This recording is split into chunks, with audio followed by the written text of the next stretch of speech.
Hello everyone. Here go a train that I picked up at the swap meet for $5. Don't know the make of it. I just say New York Central on the side. 400. But I can't find a name on here anywhere. But not a bad deal for $5.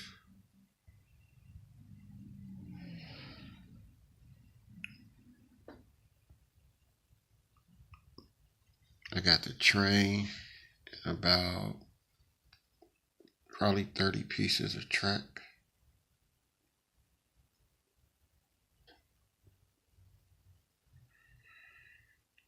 Take it, clean it up, get some of the dust off of it, but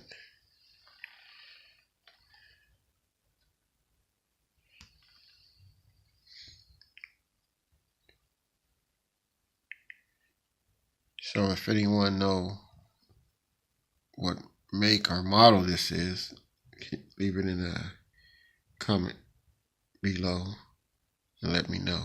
Thank you.